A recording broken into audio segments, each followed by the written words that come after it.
번째 부분은 하나님 사랑에 관한 부분이고, 두 번째 부분은 이웃사랑에 관한 계명이다. 우리가 이렇게 한번 말씀을 나누었죠.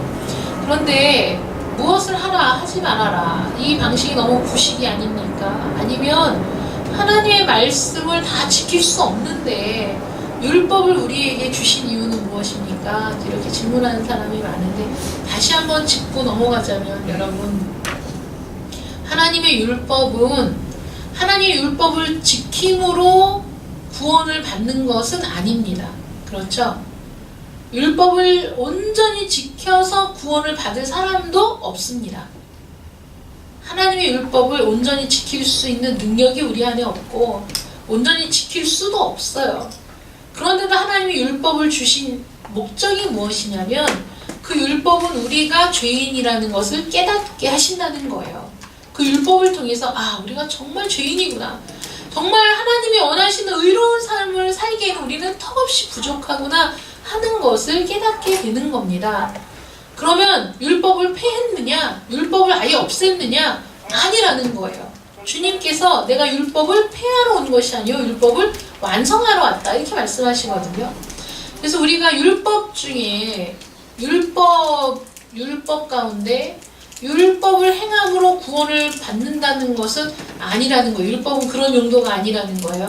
율법은 우리의 죄를 깨닫게 하는 것인데, 우리가 예수님을 믿고 성령을 받으면 그 율법을 지키고자 하는 마음에 열망이 생기는 거예요. 율법주의는 안 되지만 하나님이 주신 율법은 우리가 힘써 행해야 될 거예요. 왜냐하면 그것이 우리에게 가장 좋은 법이고, 우리가 만족할 법이고, 우리가 행복할 법이고, 그 율법은 우리가 온전한 삶을 살도록 말씀하시는 지침이 되기 때문에, 우리가 율법은 필요 없어, 율법 폐기론자도 잘못된 것이고, 율법이 최고야, 율법주의도 잘못된 것입니다. 그러나 율법은 하나님의 말씀이기 때문에 1.1획도 변함이 없는 그런 말씀이라는 것을 우리가 항상 생각해야 돼요. 율법주의도 안 되고 율법 폐기도 아니고, 율법은 하나님의 말씀으로 영원히 존속할 말씀이고 변하지 않는 말씀. 우리가 지금 십계명을 하고 있기 때문에 제가 다시 한번 말씀을 드리는 겁니다. 자, 7번째 계명은 무엇입니까? 7번째 계명은 가정과 혼인의 신성함에 관한 계명입니다. 그래서 함께 읽겠습니다. 시작. 7번째 계명은 간음하지 말지니라입니다. 그래서 이 7번째 계명이 가정의 소중함을 알고 또 부족함을 인내하면서 그 부족함을 치유하고 회복하는 방향으로 나아가는 것이 하나님의 뜻인데, 현실은 사실 정반대인 것이죠. 우리가 하나님의 법을 모르면 그 이상의 행복으로 우리가 인도받지도 못하고 거기에서 멈추거나 아니면 추락하게 되는 겁니다. 요즘에 드라마 보면 불륜이 빠진 드라마가 없고, 그렇지 않습니까? 불륜이 빠진 드라마가 없어요. 다 불륜이 들어가 있어요. 그리고 지금은, 옛날에는 TV에서만 불륜 막 이런 거 봤는데, 지금은 주변에 있는 사람들이 정말 대놓고 또는 뻔뻔하게 또는 다른 사람이 알아도 상관없다는 듯이 자신의 불륜을 얘기하는 사람들도 많이 봤습니다. 그래서 아마 이 7번째 계명이 우리가 참 껄끄러운 계명이 아닐까, 이런 생각이 들고, 또 지금 젊은이들도, 청년들도 이 계명 때문에 자꾸 이 계명 때문에 마음에 찔림을 받고 걸리적거리니까 교회를 떠나가는 청년들도 많다고 합니다. 왜냐면 지금 세상이 우리 때는 원나잇 스탠드 이런 말이 굉장히 생소한 말이었는데, 지금은 놀다가 하루 저녁 자는 거는 아무렇지도 않게 생각하는 젊은이들이 많다는 거죠. 그들이 교회에 오면 부담스럽죠. 불편하죠. 자기는 인생 즐기며 산다고 생각하는데 교회에 오면 다 그게 죄라고 하니까 그런 죄책감을 느끼면서 신앙생활을 할 이유가 없다 생각하고 교회를 떠나간다는 거예요. 그러면 우리가 어떻게 할까? 세상하고 타협할까요? 요즘 세대가 그러니까 어쩔 수 없지, 그렇게 해야 될까요? 그게 아니죠. 하나님의 말씀이 우리 삶의 기준이 돼야 됩니다. 그러면 7번째 계명에서 우리에게 요구하시는 것은 무엇일까요? 함께 읽겠습니다. 시작. 7번째 계명에서 요구된 것은 우리 자신과 이웃의 순결을 보존하는 것입니다.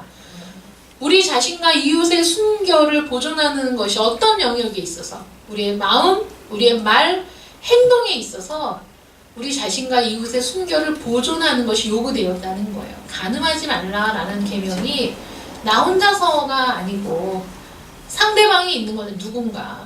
그러면 내가 누군가와 불륜을 저지르면, 간음을 하면 우리의 가정 깨어지고 그 가정 깨어지고 자녀들이 상처받고 일파만파 그 폐해가 얼마나 심각한지 모릅니다.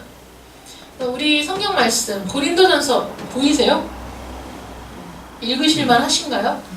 고린도전서 7장 2절, 3절, 5절, 34절, 36절 말씀 쭉 이어놨으니까 함께 읽겠습니다. 시작. 음행을 피하기 위하여 남자마다 자기 아내를 두고 여자마다 자기 남편을 두라. 남편은 그 아내에 대한 의무를 다하고 아내도 그 남편에게 그렇게 할지라. 서로 분방하지 말라. 다만 기도할 틈을 얻기 위하여 협의상 얼마 동안은 하되 다시 합하라. 이는 너희가 절제 못함으로 사탄이 너희를 시험하지 못하게 하려 함이라. 마음이 갈라지며 시집가지 않은 자와 처녀는 죄의 일을 염려하여 몸과 영을 다 거룩하게 하려 하되 시집간 자는 세상 일을 염려하여 어찌하여야 남편을 기쁘게 할까 하느니라. 그러므로 만일 누가 자기의 약혼녀에 대한 행동이 합당하지 못한 줄로 생각할 때에 그 약혼녀의 혼기도 지나고 그같이 할 필요가 있거든 원하는 대로 하라. 그것은 죄 짓는 것이 아니니 그들로 결혼하게 하라. 네. 사도 바울이 아주 많은 부분을 할애해서 이 부분에 대해서 썼는데, 사도 바울은 혼자 지내는 것이 좋다, 자기처럼. 그런데 혼자 지낼 그 은사가 없는 사람, 독신의 은사가 없는 사람은 결혼을 하라는 거죠. 요즘 세태가 어떻습니까? 결혼을 미루고 더디하고 늦게 하고 심지어는 안 하고 이런 세상이잖아요. 30살의 결혼이 우리 때는 굉장히 늦은 거였는데 지금은 30살 그러면 아직도 자기네가 어린애인 줄 알아요. 아직도 한참 남은 줄 알아. 한참 남은 줄 아는데 금방 40이죠. 금방 50이고 결혼해서 애 낳아가지고 애가 초등학교 들어갈 때 50대에 애 손붙잡고 우리 주영이 낳았을 때 우리 친정엄마 나이가 55세인가 그 정도였거든요. 제가 생각해보니까 주영이 낳을 때요? 네. 48. 48? 제가 한번 생각을 했더니 48에 할머니가 되셨어, 세상에. 48에 할머니가 되셔가지고 그때도 제가 바쁘니까 학교 간다고 맡겨놓고 뭐 한다고 맡겨놓고, 그래서 우리 주영이는 외갓집에서 많이 있었거든요. 근데 첫 손주니까 또 이모들이 또 잘해주고 사랑을 많이 받고 자랐는데 48에 48에 할머니가 됐는데 지금 48에 첫애를 낳는다니까 사람들이. 너무 결혼을 늦게 해가지고. 근데 결혼을 늦게 하는 것도 사실 하나님의 뜻은 아닙니다. 젊어서 결혼할 나이에 결혼을 하는 것이 좋고 아이를 낳을 나이에 아이를 낳는 것이 좋은 거죠. 우리 자신과 이웃의 순결을 보존하는 것에 있어서 나만 잘하면 되지가 아니라 다른 사람에게 혹시라도 빌미를 주지 않기 위해서도 노력을 해야 되는 거죠. 교사들이 하는 말이 있어요. 여학생들 교실에 들어가면 눈을 어디다 둬야 될지를 모르겠대. 지금 여학생들이 굉장히 이 체형은 지금 애들이 굉장히 조숙하잖아요. 초등학생들도 굉장히 조숙하고 중학생들은 막 다 큰 것 같단 말이에요, 애들이. 근데 지네 몸은 다 큰 것 같고 화장은 또 열심히 하고 다니는데 자기 몸을 제대로 단정하게 간수를 못하니까 이게 책상이 이 책 넣는 그 부분 빼놓고 뻥 뚫려 있잖아. 근데 그냥 다리를 있는 대로 쫙 벌리고 앉아있는 거야. 스커트는 입고 더우면 또 스커트를 또 위로 또 걷어 올려가지고 다리를 쭉 벌리고 앉아있으니까 선생님들이, 남자 선생님들이 애들 가르치려고 칠판에 못 쓰고 딱 쳐다보면 사람이 또 그게 또 눈에 또 잘 들어오잖아요. 다리들은 쩍쩍 벌리고 앉아가지고 그 눈을 어디다 둬야 될지를 모르겠다. 그렇게 얘기하죠. 근데 제가 이제 그 청소년부 애들 하면서 보면 그런다니까요, 진짜. 스커트는 또 있는 대로 짧게 입잖아. 얘네들이. 짧은 치마 똥구멍이 보이게 입고서는 다리는 또 그러면 치마를 그렇게 입었으면 다리를 한쪽으로 모으고 그렇게 앉아야 되는데 그러니까 그거를 옛날에는 아휴 쟤네들은 도대체 부모가 어떻게 가르쳐서 저러고 다니나 이렇게 흉을 봤는데 또 우리 자식을 길러보니까 말을 하긴 해도 또 안 들어 또 얘네가 말을 하지 왜 안 하겠어 부모님이 뭐 그렇게 입지 말아라 단정하게 입어라 하겠지. 아이들도 제발 야 치마 입었으면 다리를 딱 오므리고 예쁘게 앉든가 아니면 바지를 입고 다니던가 아니면 손수건 갖고 다니면서 무릎에다 이렇게 펼쳐놓고 가리고 앉든가 이래야지. 그게 뭐냐고 제가 이제 막 그러거든요. 애들 그 교복 사주면 뭐해? 지네 마음대로 가서 쫙 줄여가지고 남자애들이 세상에 다리는 움직이지도 못하게 발목까지 딱 붙여서 바지를 줄여갖고 있는 거 못 보셨어요? 남자애들 바지 쫙 줄여서 입고서는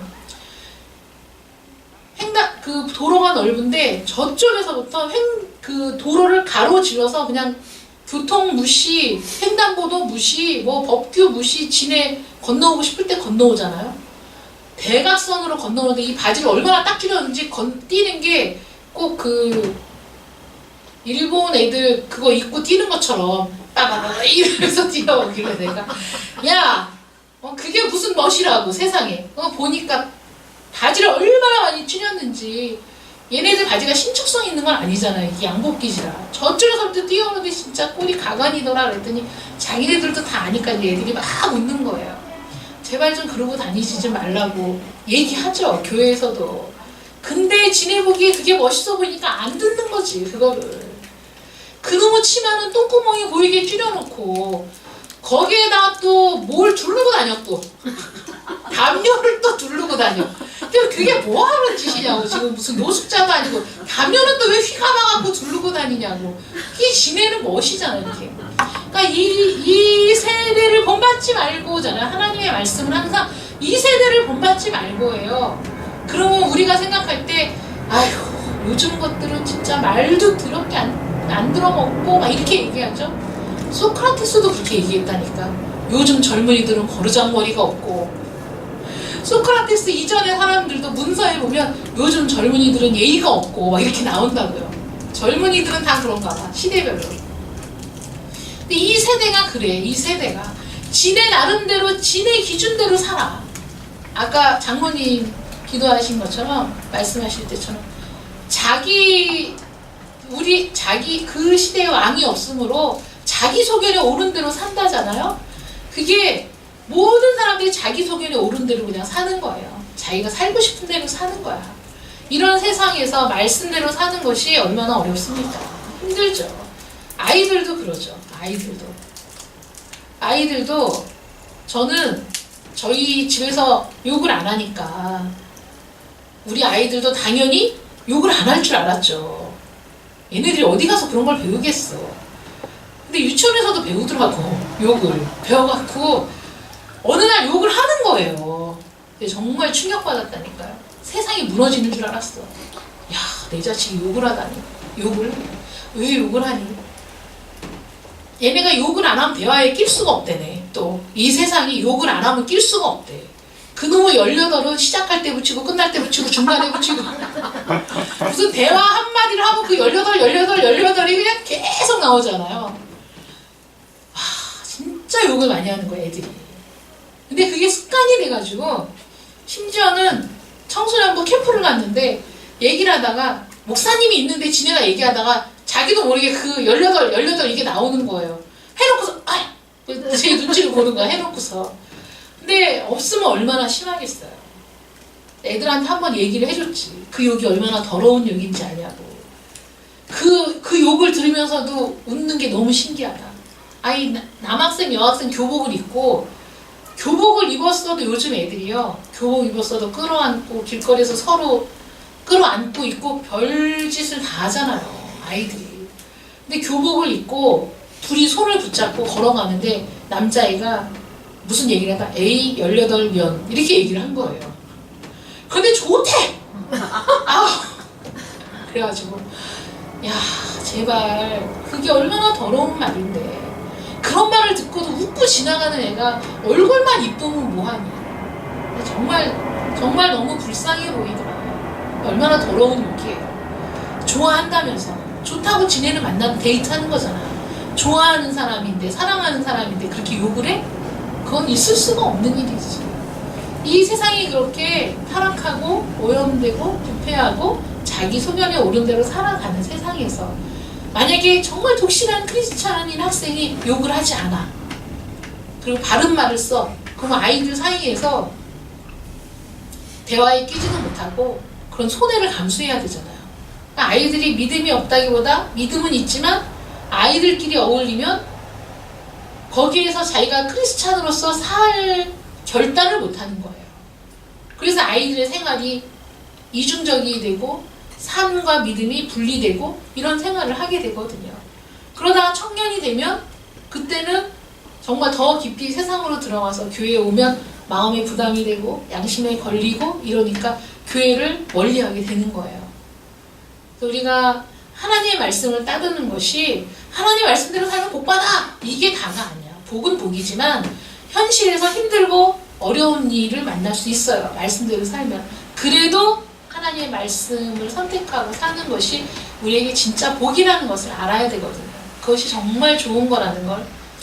그러니까 나 혼자만 잘하는 것이 아니라 나는 그래도 마음에 믿음이 있어가 아니라 내 옷, 모습도, 옷 입은 것도 잘 입어야죠. 지금은 막 남자, 여자가 투쟁이 많잖아요. 남자는 남자, 여자는 여자 서로 비난하고 묻지마 살인사건 있을 때도 막 애들 시위하고 제가 그 동영상 보니까 뭐 여혐, 남혐 막 이래가지고 뭐 여자는 남자 공격하고 남자는 여자 공격하고 막 이런 일들이 있었거든요. 근데 그런 것들 이렇게 보면서 여자가 옷을 야하게 입었다고 남자가 성폭행을 한다는 건 말이 안 되지만 그거는 절대로 있어서는 안 될 일이지만 그래도 옷차림을 단정하게 입어야 되는 건 맞는 거잖아요. 그렇지 않습니까? 맞잖아요. 앞이 파인 옷을 입었으면 최소한 고개를 숙일 때는 가리고 그런 게 있어야 되잖아요. 모든 걸 다 보여준다니까? 요즘에는 사람들이 그냥 파인 거 입었어도 그냥 고개 숙이면서 식당에서도 민망할 때 얼마나 많은지 아세요? 서빙하시는 분들이 너무 파인 걸 입으면 이거 도와주느라고 서빙할 때 보면은 다 들여다 보인다고요.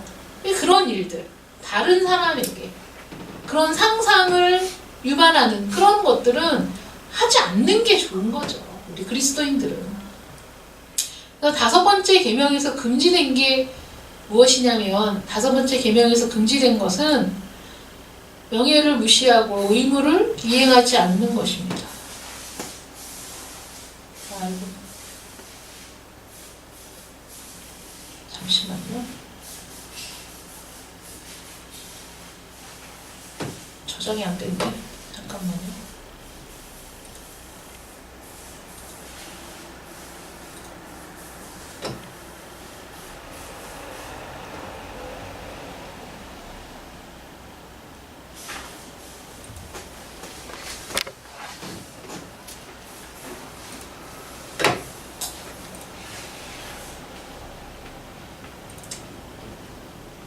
저장이 안 됐습니다. 잠깐만요.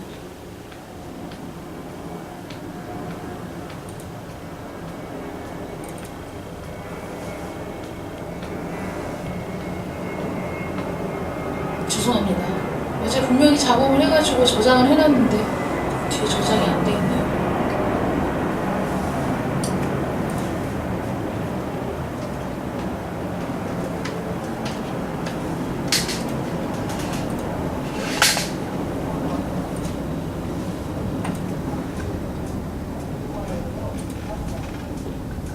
신기하네.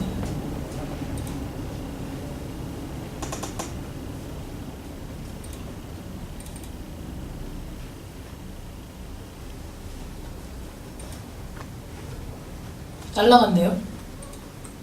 여기 있네.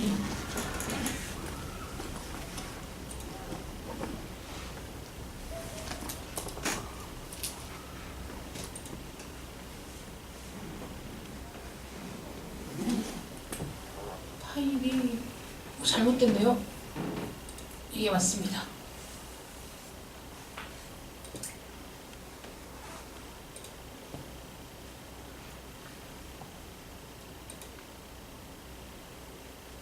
자, 7번째 계명에서 무엇이 금지되었느냐? 모든 단정치 못한 생각과 말과 행동이 금지가 되었습니다. 모든 단정하지 못한 생각, 단정하지 못한 말, 단정하지 못한 행동, 이 모든 것들이 금지되었다. 응답해설도 하면 안 되는 거죠. 안 되는 겁니다. 저속한 표현들도 하면 안 되는 겁니다. 마태복음 15장 19절 말씀 함께 읽습니다. 시작. 마음에서 나오는 것은 악한 생각과 살인과 간음과 음란과 도둑질과 거짓 증언과 비방이니. 아멘. 또 마태복음 5장 28절 말씀 함께 읽겠습니다. 시작. 나는 저희에게 이르노니 음욕을 품고 여자를 보는 자마다 마음에 이미 간음하였느니라. 우리가 보통은 실제적인 어떤 행위가 있을 때 그것으로 우리가 죄를 분별하지만 하나님께서는 아니, 네 마음에 먼저 그런 생각을 했다면 그것도 역시 마찬가지라는 것이죠. 우리 마음에 그런 생각을 품으면. 그래서 음욕을 품고 여자를 보는 자마다, 여자를 보면서 그런 생각을 하는 자마다 이미 간음한 것이다 라고 말씀하시니까 이 구약시대에 주어진 율법과는 차원이 다른 아주 폭넓은 전반적인 우리 삶의 전체 영역에서 우리의 모든 생각까지도 하나님께서 금지하는 것들을 생각하지 않도록 해야 된다는 거예요. 그런 생각이 들면 추방을 시켜야죠. 빨리 고개를 털고 그것들 왜 만화에 보면은 만화에 그런 만화 보신 적 있으세요? 뭐 만약에 너는 저녁 굶어 뭐 이렇게 얘기하면 저쪽에 강아지가 저쪽에 가서 시무룩하게 쭈그리고 있는데 갑자기 뿅뿅뿅 생각 그게 볼록 생기면서 여기에 그 강아지가 좋아하는 음식이 막 떠오르는 거죠. 그럼 얘가 이러면서 딱 털어버리고 이런 거. 그러니까 우리가 이렇게 생각이 들어오죠. 생각은 우리가 막 의도해서가 아니라 순간적으로 생각은 들어올 수 있단 말이죠. 어떤 것들을 보거나 뭐 이랬을 때. 그럼 그것이 하나님이 원치 않는 것이라고 생각할 때는 딱 털어버리고 정신을 차리고 내가 이런 생각하면 안 되지 이렇게 해야 된다는 거예요. 에베소서 5장 3절부터 4절 말씀 함께 읽습니다. 시작. 음행과 온갖 더러운 것과 탐욕은 너희 중에서 그 이름조차도 부르지 말라. 이는 성도에게 마땅한 바니라. 누추함과 어리석은 말이나 희롱의 말이 마땅치 아니하니 오히려 감사하는 말을 하라. 아멘. 우리는 감사의 말, 그 하나님의 은혜에 감사하다는 그 말을 하면 돼요. 어리석은 말, 희롱의 말. 그러니까 지금은 성추행 뭐 이런 거 문제 많잖아요. 직장 내 그 부하 여직원들한테 입에 담을 수 없는 말들을 한다거나 성적인 농담을 한다거나 불쾌감을 주는 그런 모든 것들 하지 말아야죠. 왜 합니까? 트럼프가 하도 막말을 해서 지금 미국 그 대선 그 시장이 매일 그냥 뜨겁잖아요. 자기 딸은 너무 육감적이어서 수술할 필요가 없다는 이런 말들. 정말 대선 후보가 돼갖고 그렇게 말을 막 하는 사람이 미국 대선 후보에 올랐다는 거, 그것도 둘 다 똑같지만 클린턴이나 둘 다 똑같지만은 그런 말들은 하지 말아야 된다는 거예요. 하나님 원하시는 것이 아니라는 거. 행동도 마찬가지고 습관적으로 만나면은 어깨에 손이 올라오는 사람, 만나면은 손을 붙잡고 안 놓는 사람, 이게 동성간이면 모르지만 이성간에는 굉장히 그게 좀 짜증나는데, 이게 또 이게 지위가 있으신 분이 그러면 어떻게 거절하기도 어렵고 다 그런 거 아니에요. 그 자기 상관이 아우 반갑다고 악수했는데 악수한 손을 놓지 않고 또 자기가 또 그 손을 또 이렇게 만지고 이러면 그거 거절하기도 그렇고 얼마나 괴롭습니까? 그러니까 그런 일들이 사회에 전반적으로 너무 비일비재하다는 거죠. 만약에 그런 사람들이 내 딸이 그런 경우를 당한다면 이렇게 생각하면 그건 또 엄청 화낼걸요? 그러면서 자기들은 또 그래. 자기들이 하는 모든 행동을 합리화시키는 사람들이 대부분인데 우리 믿는 사람들, 하나님을 믿는 사람들은 이제 그러지 말아야죠. 그래서 7번째 계명의 의미는 가정과 혼인의 신성함을 가르치시는 겁니다. 하나님께서는 합법적인 결혼 안에서만 성을 선물로 주셨다는 거. 그래서 사람이 내가 성적인 관계를 맺을 사람은 70억 인구 중에 내 남편 하나, 70억 인구 중에 내 아내 하나예요. 하나님이 허락하신 성은 그겁니다.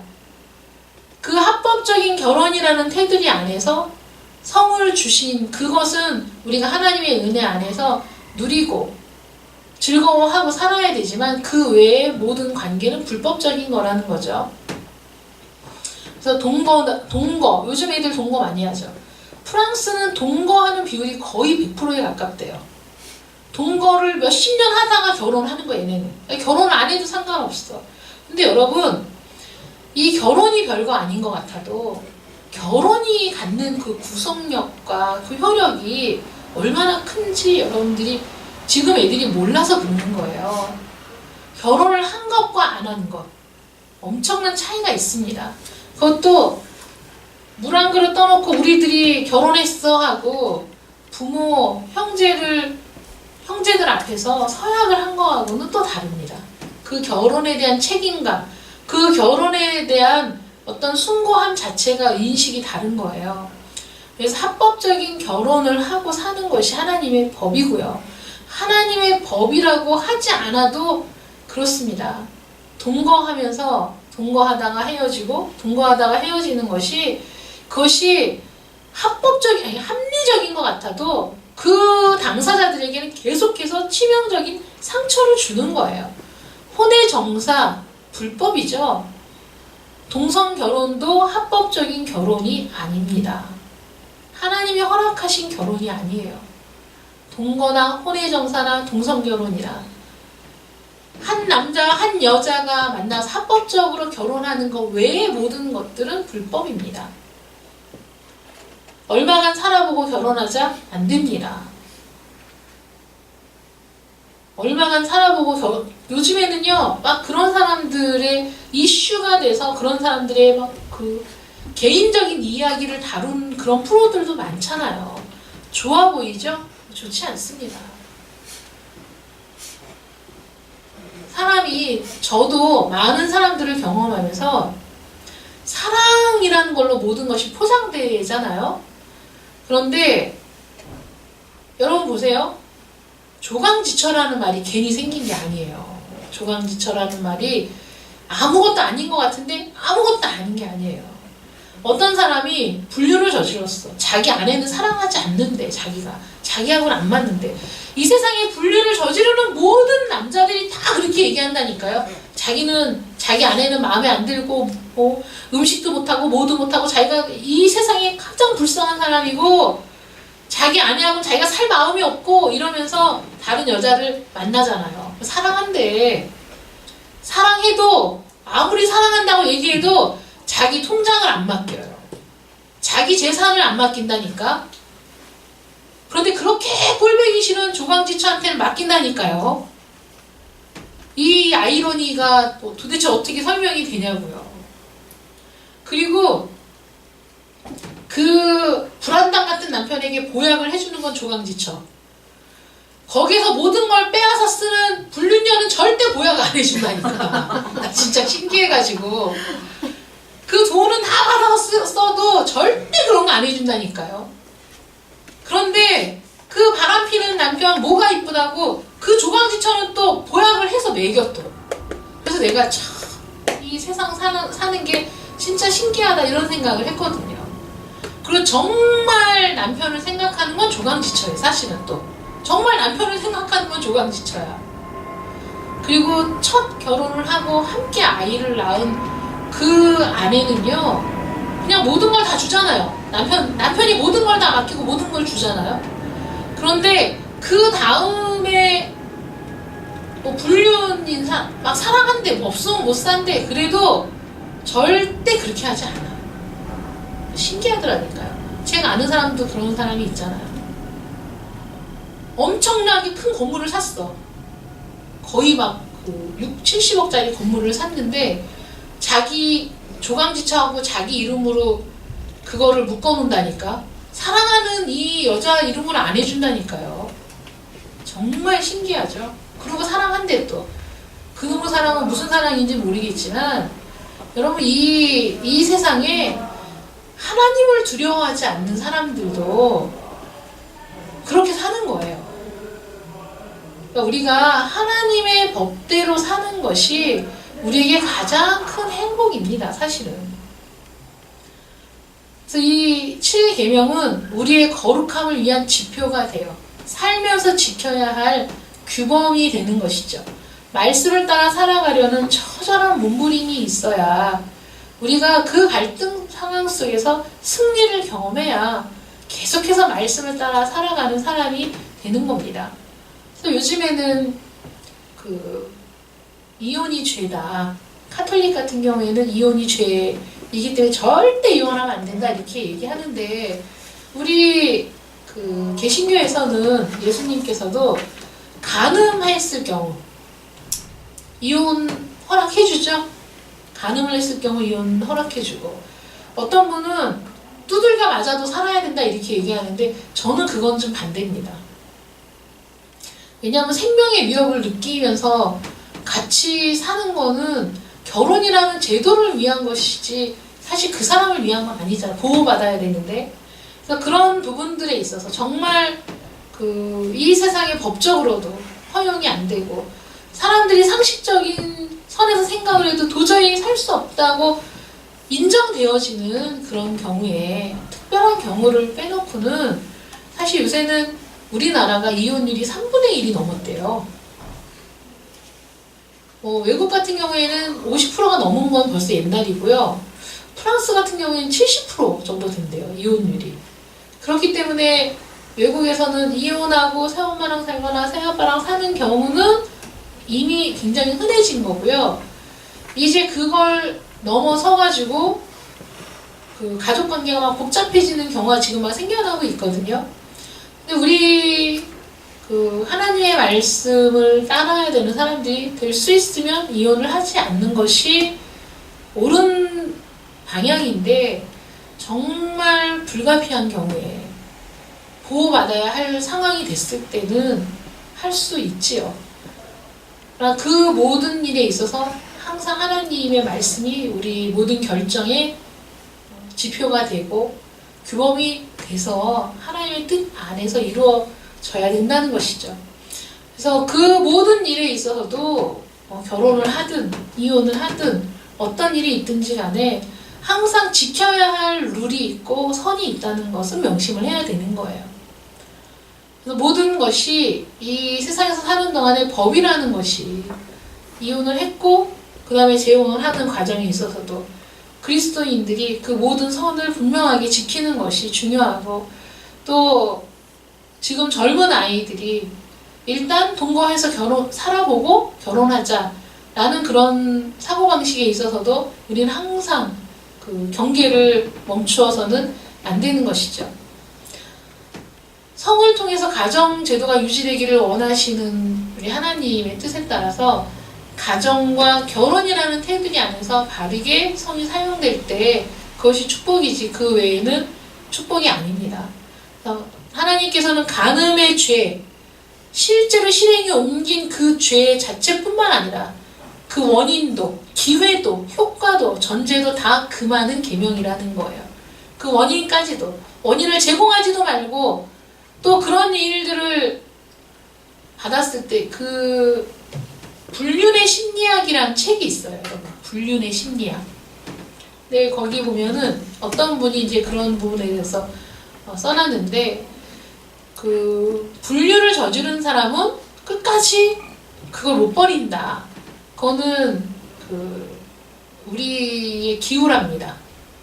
불륜을 저지른 사람이 처음에는 그 불륜이 자기 배우자에게 어떤 고통을 주는지를 잘 모른대요. 근데 그걸 알게 됐을 때 굉장히 죄책감을 느낀답니다. 다시는 그렇게 상처를 주고 싶지 않다라고 생각하고 자기의 잘못을 뼈저리게 뉘우치는 사람은 다시는 불륜을 저지르지 않는데요. 그래서 그런 경우에는 받아줘야 된대요. 근데 그 불륜이다 아니다 그 분류가 나온 거 보니까 우리 이현숙 권사님이 들으셔야 되는데, 요새 등산 다니는 사람들이 불륜 저지르는 커플 많잖아요. 등산팀에서. 근데 등산을 갈 때 배낭을 남자가 배낭을 메고 여자는 그냥 온다. 불륜입니까? 부부입니까? 네? 불륜? 아니요. 불륜은 각각 따로 등산을 가는 것처럼 하고 나와야 되잖아요. 그러니까 남자, 여자가 각각 배낭을 메고 올라오면 불륜. 남자가 배낭 큰 거 하나 메고 여자는 옆에서 그냥 따라오면 부부. 네. 그리고 남자가 막 먼저 올라가갖고 빨리 안 온다고 소리 지르면 부부. 천천히 같이 도란도란 하면서 올라가면 불륜이랍니다. 위로를 좀 받으세요. 부부들이 다 그렇구나 이렇게 생각을 하시면 돼요. 밥 먹을 때도 서로 TV 보면서 밥 먹는 커플은 부부, TV는 안 보고 서로 계속 얘기하면서 먹는 사람은 불륜. 표시는 나잖아요, 보면은. 그리고 여자가 밥값을 계산하면 부부. 여자는 나가 있고 남자가 계산하면 불륜. 이게 이렇게 쭉 그런 것들을 보면서 다 그런 건 아니지만 또 우리가 웃는 이유는 그럴 듯 하잖아요. 그런 일들이 많잖아요. 그러니까 그렇게 불륜이 참 흔한 세상이 됐어요. 여러분 밥 먹으면서도 보면서 저도 알겠다니까요. 아, 저거는 불륜 같다. 저거는 부부 같다. 참 서로 무심한 듯 편안하게 밥 먹은 부부고요. 뭔가를 소곤소곤 계속 얘기하고 여자가 또 반찬도 갖다 올려주고 남자가 반찬도 올려주고 그러면 그건 불륜이래요. 불륜이 많은 세상입니다. 근데 불륜을 저지르는 사람이 돌아오지 않고 계속 불륜을 저지르는 사람도 있대요. 근데 그 사람은 어떤 사람이냐면 내가 불륜을 저지른 게 다 나의 배우자 탓이다. 나를 외롭게 해서 그래. 내 말을 안 들어줘서 그래. 내가 충분히 만족할 수 없어서 그래. 만족시켜주지 않아서 그래. 그래서 배우자의 탓을 하는 사람은 계속해서 불륜을 저지른대요. 그러나 그것이 자기 잘못이라고 책임을 통감하는 사람은 다시는 불륜을 저지르지 않는답니다. 그래서 다른 사람 때문에 또는 내가 불륜을 저지른 그 사람이 나에게 너무 잘해줘서 나를 너무 사랑해서 아니면 그 사람은 내가 없으면 안 될 것 같아서 이런 원인과 기회를 제공하는 것, 원인과 기회를 제공받았을 때 그 미끼를 덥석 무는 것, 이 모든 것이 다 간음죄라는 것이죠. 또 어떤 사람은 우리는 감정적으로는 그런데 육체적인 관계는 없었어. 그래도 간음. 예수님은 그것도 간음이라고 말씀하시는 거예요. 요즘에 사람들이 얘기하는 오피스 와이프? 그것도 간음이죠, 여러분? 실제적인 그런 관계는 없어. 그러나 사무실에서 늘 매일 얼굴을 보면서 정말 부부처럼 그렇게 친밀하게 뭐든지 나누고 상담하고 의논하고 그런 관계도 사실 바람직한 관계가 아닙니다. 우리와 하나님 사이에 그 어떤 것도 끼어들면 안 되잖아요. 우리와 하나님 사이에 누군가가 있으면 하나님은 그것을 간음이라고 표현하시고요. 부부 사이에도 그 어떤 것이 끼어들면 안 되는 겁니다. 부부 사이에 그 누군가가 있어. 그럼 그건 안 되는 거예요. 간음이에요. 그래서 실제적인 행위만 따지시는 것이 아니라 원인을 제공해 또는 기회를 제공해 그 효과를 누려 그런 걸 전제되어 있어 그런 생각이 그것도 다 간음죄라는 거예요. 그래서 주님이 말씀하신 것처럼 여자를 보고 음욕을 품는 자마다 다 간음죄라고 말씀하신 것이 맞다는 것이죠. 그래서 우리는 이런 계명들 앞에서 그리스도인으로서 어떻게 살아야 하는가를 늘 생각을 해야 된다는 겁니다. 게으름도 간음죄예요. 제가 깜짝 놀랐어요. 참 이 게으름에서 자유로울 수가 없는데 게으름이 왜 그럴까? 게으름, 과식, 술 취함 이런 것들은 우리를 태만하게 하고 그런 유혹에 더 쉽게 빠질 수 있도록 하는 것이래요. 그래서 그러니까 그런 죄를 짓는 전조 단계에도 하나님은 주의를 주시는 것이죠. 그리고 동성결혼 안 되는 거죠. 매춘 안 됩니다. 이 매춘이 합법화되면 안 돼요. 근데 우리는 어떻게 생각하죠, 지금? 우리의 잘못된 사고가 뭐냐면 매춘을 불법화하고 단속하니까 더 많은 다른 것들이 생기게 되지 않느냐.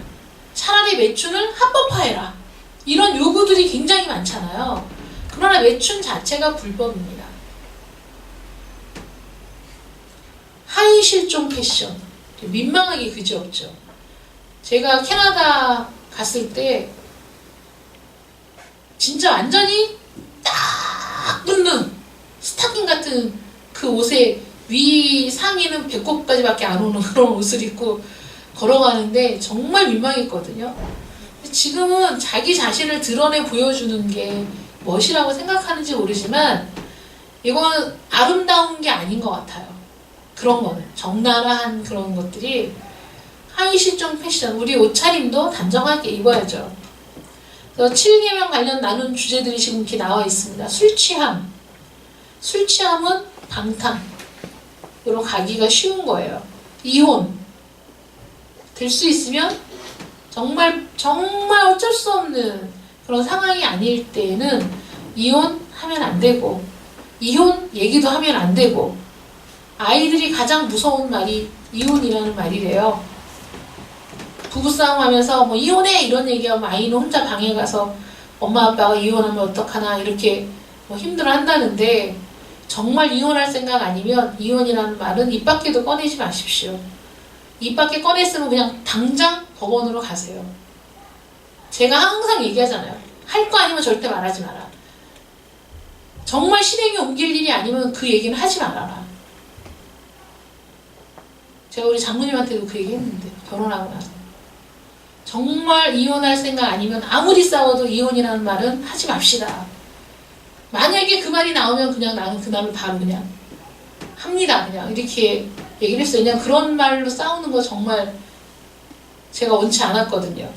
싸우더라도. 트랜스젠더 안 되죠. 우리나라에 몇 명 공식적인 트랜스젠더가 하리수 씨였나?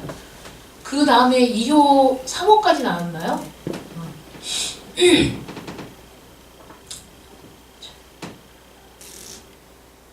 그 다음에 일부 다처.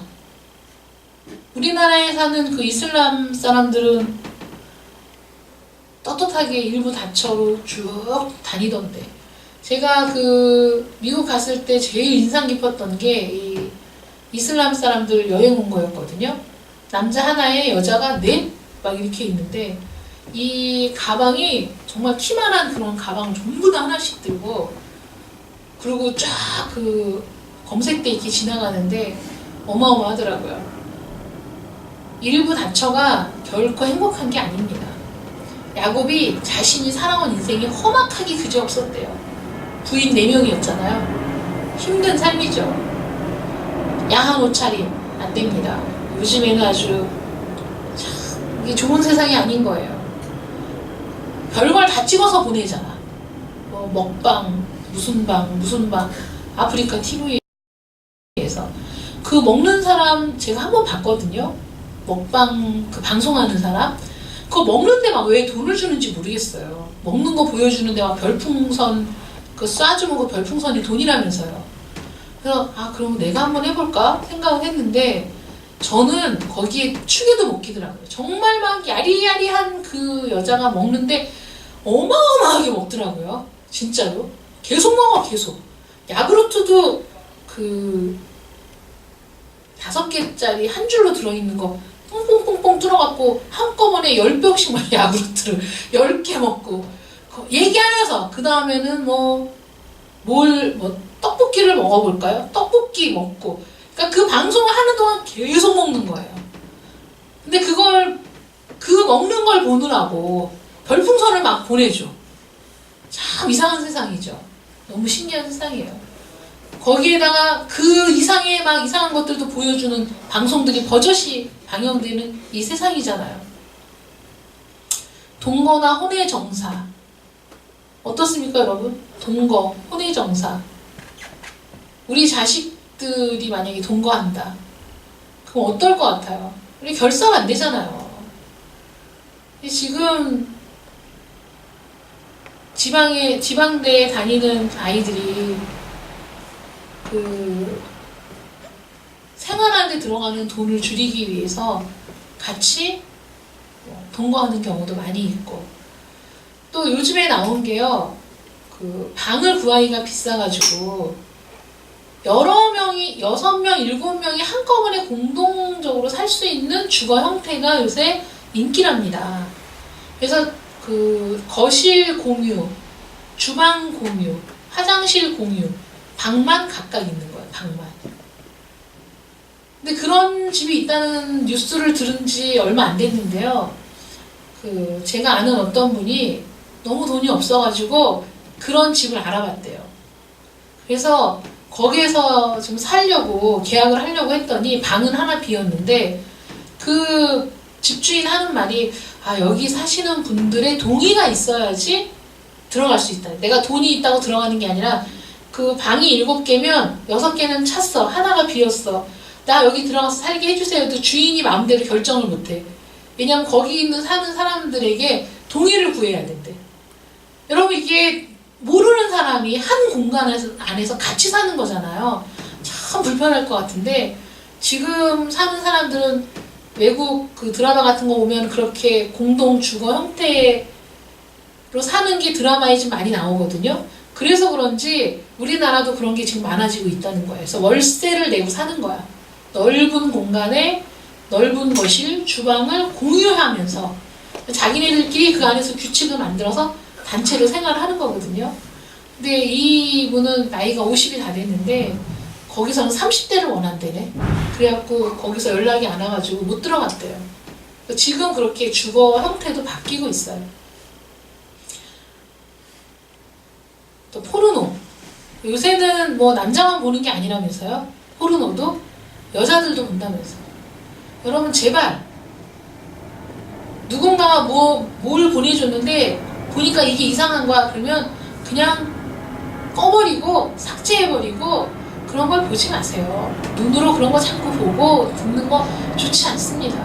우리는 영적 존재이기 때문에 그런 거를 보면 영적으로 다 영향을 받는다니까요. 그래서 그런 일들을 아예 예전에 그냥 근절을 해야 돼. 그런 것들을. 뭐 그런 게 없으면 뭐 재미가 없어? 그럼 우리 생각 자체가 잘못된 거죠.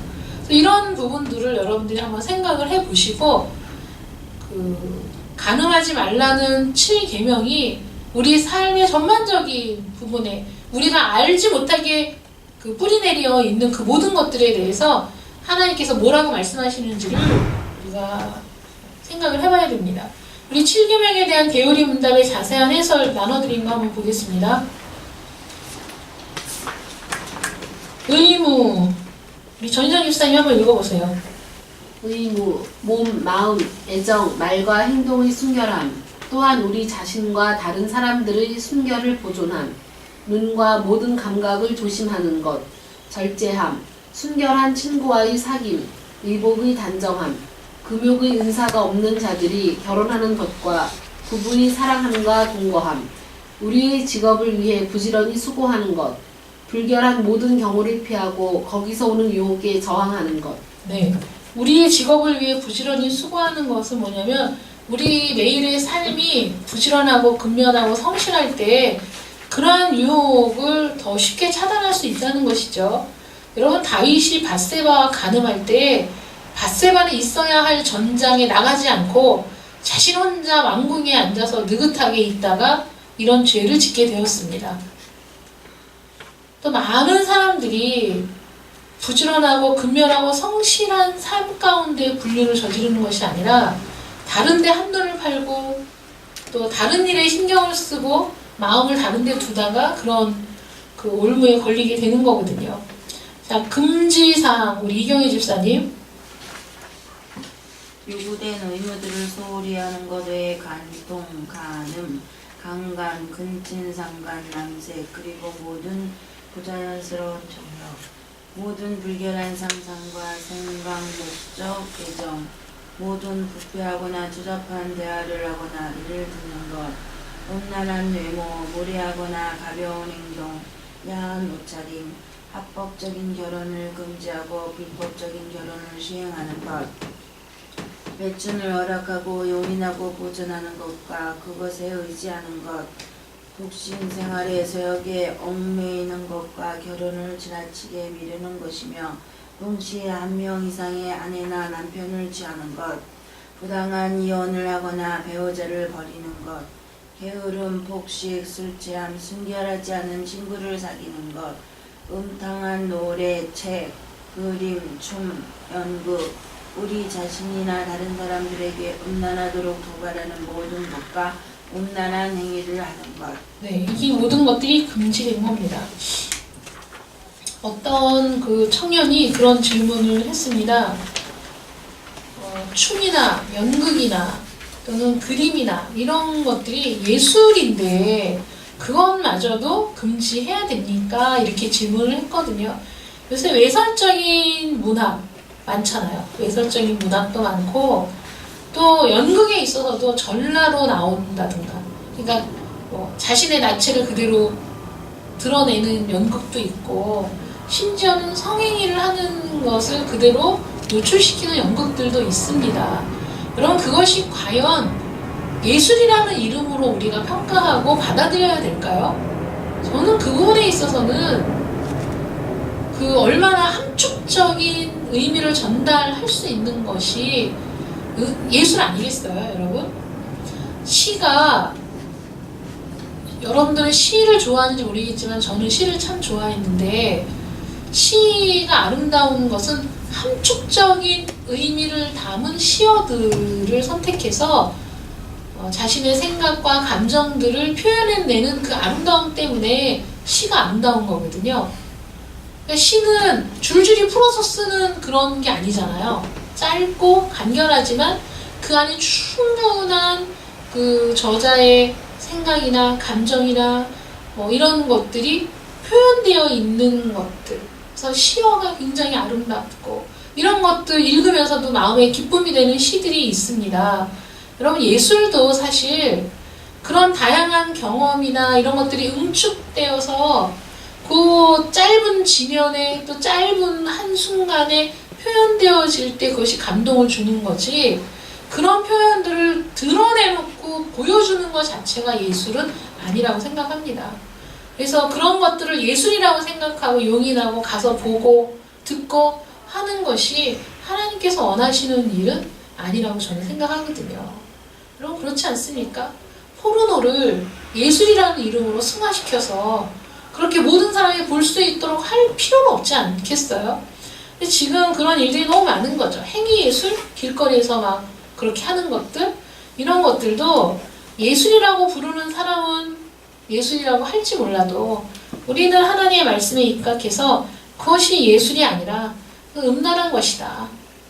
이렇게 생각을 하고 그런 것들은 보지 말고 듣지도 말고 그렇게 해야 됩니다. 근데 지금 우리 아이들은 너무나 그런 문화에 많이 노출이 되어 있어서 노래 자체도 너무 음란한 노래들이 많고 그런 것들을 다 걸러내주는 것이 쉽지 않은데 우리 아이들에게도 그런 것들을 다 걸러내어서 정말 좋은 것들만 먹이고 입히고 그렇게 기를 수는 없는 세상이에요. 그러니까 우리 아이들에게도 하나님의 말씀대로 사는 믿음이 있도록 우리가 참 간절히 기도를 해야 됩니다.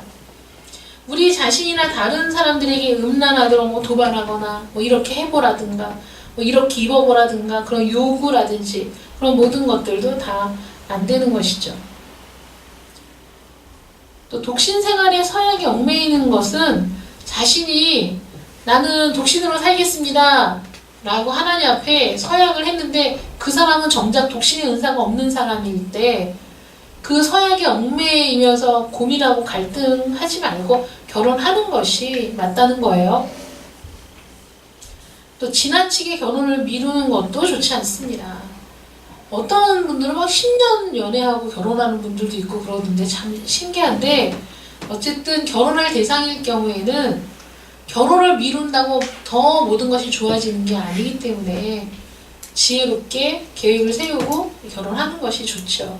결혼도 하나님의 뜻대로 결혼하는 것이 좋지 않을까 싶습니다. 이 세대를 본받지 말고 너희는 마음과 생각과 뜻, 이 모든 것들이 하나님의 관리, 감독을 받아서 이 세상이 추구하는 그런 물질적인 풍요, 뭘 갖춰야 되고 뭐가 있어야 되고 더 많이 있어야 되고 호화롭게 해야 되고 이런 것들이 아니라 정말 두 사람의 사랑을 확인하고 앞으로 하나님 안에서 행복하게 살기를 소망하는 그런 소박한 결혼식이면 좋겠습니다. 요즘에 제가 생각하는 게요, 우리 자녀들이 결혼할 때는 그 결혼식장에 몇 시에 결혼식 합니다 그러면 11시에 결혼식이다. 11시 5분에 문을 딱 닫아 걸어버릴 거예요. 늦게 오는 사람은 들어오지 못하게. 근데 우리가 결혼식 때 예배를 드리잖아요. 근데 예배가 하나님 앞에 드리는 예배잖아요. 그 예배 시간만큼 경건하게 예배를 드리고 하나님과 사람 앞에서 서약하고 그 혼사가 하나님과 사람 앞에 인증받는 그런 시간이거든요. 그러면 그 예배에 집중하고 혼례식에 집중을 해야 되는데 우리는 흡사 먹으러 간 사람처럼 예식하기 전에 먹고 끝나기 전에 나가서 먹고 아니면 부주만 내고 나가서 먹고 그리고 소란스럽고 시끄럽고 막 이렇잖아요. 근데 그런 결혼식이 뭐가 인상에 남겠어요? 뭐가 기억에 남겠어요?